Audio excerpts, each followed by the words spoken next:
আমরা দুজনেই যাবো, মায়ের সঙ্গে পুজো দিতে যাবো। তো চলো টাটা। তো এই দেখো মা বেরিয়েছে, যে মা আজকে এই শাড়িটা পরেছে। আমরা যাচ্ছি বোমানিতলায় পুজো দিতে। মাহি কোথায়? মাহি আসো আসো মামা আসো আসো আসো আসো। তো প্রত্যেক বছরে না, এবছরে ভেবেছিলাম যে আমি সকাল সকাল ঠাকুরের কাছে যাব পুজো দিতে। তার প্রথম যে ভোগটা ঠাকুরের কাছে দেওয়া হয় সেই ভোগটা হয়তো দিতে পারবো, কিন্তু হলো কোথায়। অত কিছু ভাবনা পরিকল্পনা করে 5টার সময় ঘুম থেকে উঠলাম, কিন্তু উঠে বাড়িতে কাজকর্ম সেরে তারপরে রান্না বান্না সকালে করেছিলাম, এগুলো করতে করতে ঠাকুরের পুজো টুজো দিয়ে বেরোতে বেরোতে আমার অলরেডি 9টা বেজে গেছে। 9টা, এখন রাস্তায় আছি, 9:30 বাজে। আর হলো না, মনে আশাটা এটুকু পূরণ হলো না। যাই হোক, এখন ঠাকুরের কাছে যাচ্ছি ভগবানের উদ্দেশ্যে পুজো দিতে। এবছর নিয়ে আমার 3বার হয়ে গেল বিয়ের পরে। মায়ের জন্য 2 বছর করা হয়নি, আর এই 3 বছর আমি করলাম।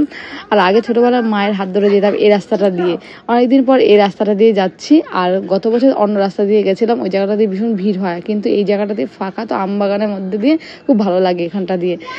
এবছর কিন্তু অতটা বেশি কষ্ট হয়নি, কেন বলো তো, মানে রাস্তা দিয়ে যাচ্ছি তো ঠান্ডা, তার মধ্যে চারিদিকে সবুজ গাছপালা, বাগানের মধ্যে মাঝখান দিয়ে যাচ্ছি, তো রোদও পড়ছে না, বেশ ঠান্ডা আবহাওয়ার মধ্যে দিয়ে আসলাম। আর আগের বছরটা ভীষণ কষ্ট হয়েছিল, তো ওই যে মায়ের সঙ্গে দেখা হয়ে গেল, মায়ের দেখা মানে মনটা বেশ ভালো লাগলো। যতই বাড়িতে পুজো করি না কেন, কিন্তু কি বলতো, ছোট থেকেই এই গাছতলায় ব্রহ্মাণীতলা পুজো দিতে এসে না, যে একটা অভ্যাস হয়ে গেছে ভগবানের কাছে পুজো দেওয়াটা, ওটার মধ্যে বারবার শুধু টানে যে মায়ের কাছে একটু যাবো পুজো দিতে। তারপরে যে মায়ের কাছে দুধ কলা দিয়ে দিলাম। আমাদের বাড়িতে যেহেতু 5 জন মানুষ, তাই 5টা কলা, সবজি কলা দিয়েছি আর দুধের মধ্যে সরা নিয়ে। আর বাবা এগুলো কালকে রাতেবেলা সব গুছিয়ে কিনে এনে দিয়েছে। আমার মাইশোনা কিন্তু ঠাকুর দেখলেই হলো, নম করা একদম ভুলে না। চলো তোমাদের সেই ব্রহ্মাণীতলাটা দেখিয়ে দিই। এই যে পাকুর গাছই তো বলে থাকে, এইটা বহু বছরের পুরনো গাছ, যেমন চওড়া তেমনি মোটা, বহু বছরের যুগ যুগ ধরে এখানে পুজো দেওয়া হচ্ছে। এটাই ব্রহ্মাণীতলা, আমাদের মাইশোনা। জানো তো, যেখানে যাবে বেলুন দেখলি হলো। পুজোর আগে বলছে বেলুন চাই বেলুন চাই, ওকে বললাম মামা পুজোটা দিইনি, তারপরে বেলুন দেবো। তারপর মায়ের কথা শুনেছে, ও বেলুন ছাড়া কিচ্ছু নেয় না। বেলুন নিল, এটা ওটা বললাম নেবে, কিচ্ছু নেবে না, শুধু বেলুন চাই। বেলুন দিলে বেশ খুশি হয়ে যায়। তারপরে আমার ভোলেনাথের সঙ্গে আমার দেখা, বহুদিন থেকে ইচ্ছে ছিল আমি ভোলেনাথ নেবো। মা বললো কি খাবি? আমি কিচ্ছু খাবো না। মা বললো তাহলে ঠাকুর নেই, চল। নিয়ে নিলাম শিব ঠাকুর, অনেকদিনের ইচ্ছে ছিল আমার বাড়িতে ছোট্ট শিব ঠাকুর, তো বড় ঠাকুর নিয়ে নিলাম। হ্যাঁ, মা দিল আমাকে, মা দিয়েছে। মায়ের কাছে আমার যত বায়না, যত আবদার, কি বলতো, এগুলো আমি আবদার করিনি। মা বললো নিয়ে নে, ভালো লাগবে তোর ঘরে যখন শিব ঠাকুর ছোট্ট আছে, তাই তো বড় শিব ঠাকুর নিলাম। আর এখানে এই কাকুর কাছে না শিব ঠাকুরের দাম অনেকটাই কম, তবু ওখানে মনে একটু লস হয়ে গেল, বেশি নিয়ে নিল ওই কাকু। যাই হোক, তারপরে মায়ের জন্য নিয়ে নিল আর কি, খেলনা বলে থাকি আমরা।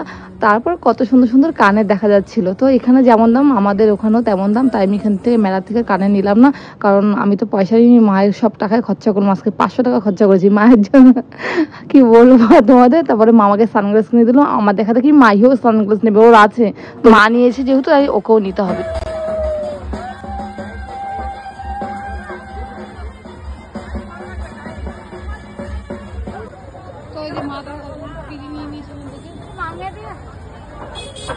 দুটো পিড়ি নিয়েছি, কিন্তু এই যে টাকা ভাঙানো নিয়ে এদিক ওদিক খালি ছোটাছুটি করছিলাম। তারপরে ওনার কাছে আছে, উনি তবুও দিচ্ছে না। কি বলবো, কিছু কিছু পাবলিক এমন হয়। বাড়ি গিয়ে তোমাদের দেখিয়ে দেবো কি কি নিলাম আমি। ব্রহ্মাণীতলা পুজো দিতে গেছিলাম, তো মা দেখো আমাদের কি কি কিনে দিয়েছে। দেখো এই চশমাটা দিয়েছে কিনে, তো চশমাটা তোমাদের পরে দেখাই। এই প্রথম আমি সানগ্লাস ইউজ করবো, দেখি বাবা, এই দেখো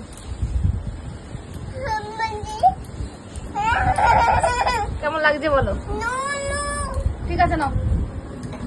আর মাইকে দিয়েছে দিদুন, এই দেখো এই সানগ্লাসটা খুব সুন্দর না, এই দেখো এটা মাইকে দিয়েছে।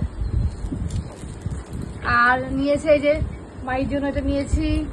আর সব থেকে স্পেশাল, মানে আমার খুব খুব ভালো লেগেছে, আমার যেহেতু বাড়িতে ছোট্ট শিব আছে, খুব ইচ্ছে ছিল বড় শিব ঠাকুর নেব।